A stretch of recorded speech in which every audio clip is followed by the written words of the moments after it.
5 takeaways from Kamala Harris's one-on-one interview with 60 Minutes.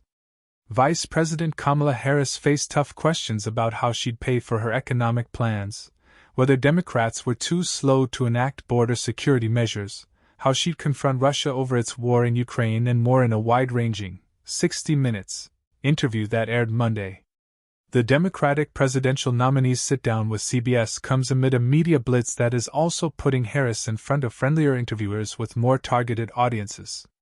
Her interview with Alex Cooper, host of the popular Call Her Daddy podcast, went live Sunday. On Tuesday she'll visit ABC's The View, sit down with Howard Stern, and appear on CBS The Late Show with Stephen Colbert. Then, on Thursday, she's set to participate in a Univision town hall. With no more debates between Harris and former President Donald Trump currently scheduled, this slate of interviews could present the best opportunities for surprising and news-making moments in the final 4-week sprint to Election Day. Here are 5 takeaways from Harris's sit-down with 60 Minutes. Harris says Congress must act on border security.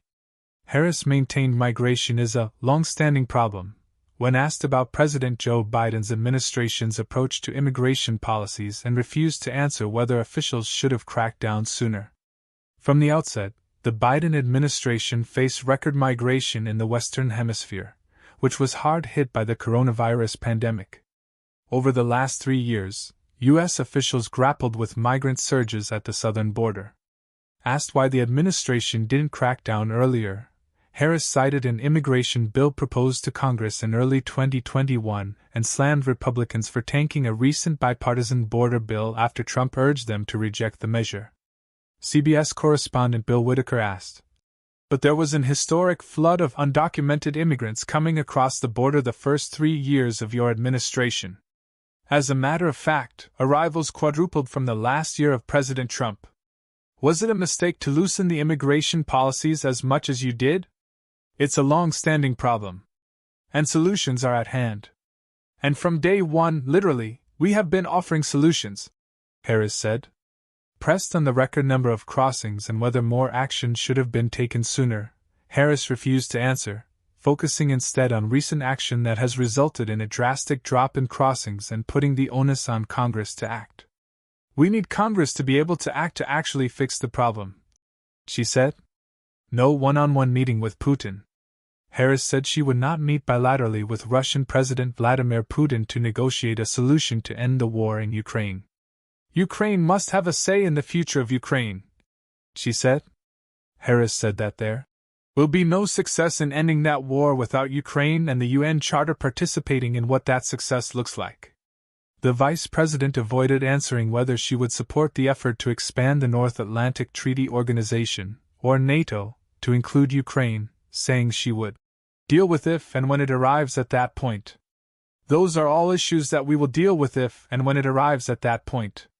Right now, we are supporting Ukraine's ability to defend itself against Russia's unprovoked aggression," Harris said. She said if Trump were president, Putin would be sitting in Kiev right now, referring to the Ukrainian capital. "He talks about, he can end it on day one. You know what that is? It's about surrender," Harris said. Harris met with Ukrainian President Volodymyr Zelensky at the White House last month, where she reiterated her unwavering support for the country. "As I have made clear on our 6 previous meetings and throughout Putin's brutal aggression and war against Ukraine, my support to the people of Ukraine is unwavering," Harris said. "I've been proud to stand with Ukraine, I will continue to stand with Ukraine, and I will work to ensure Ukraine prevails in this war, to be safe, secure and prosperous."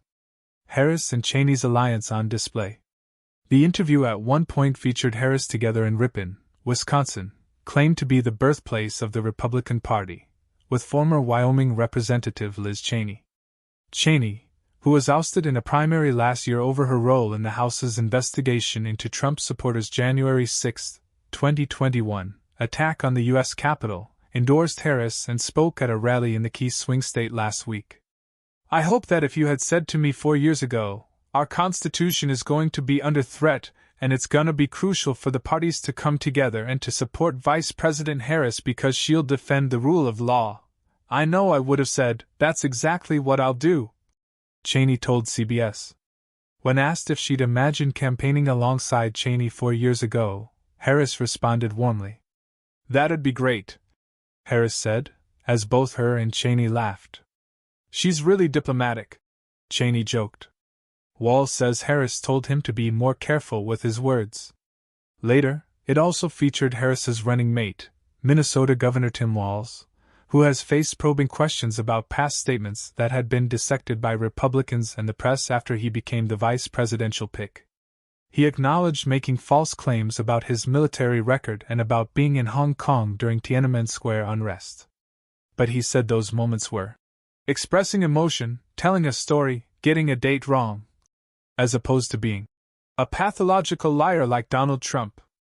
Still, Walz said Harris had encouraged him to choose his words more carefully.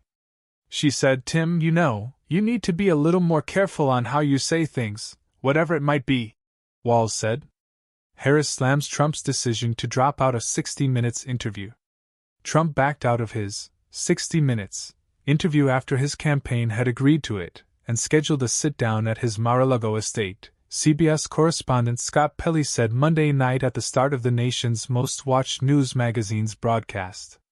Trump sat down with 60 Minutes correspondent Leslie Stahl in October 2020 and abruptly ended the interview when he apparently objected to Stahl's questions.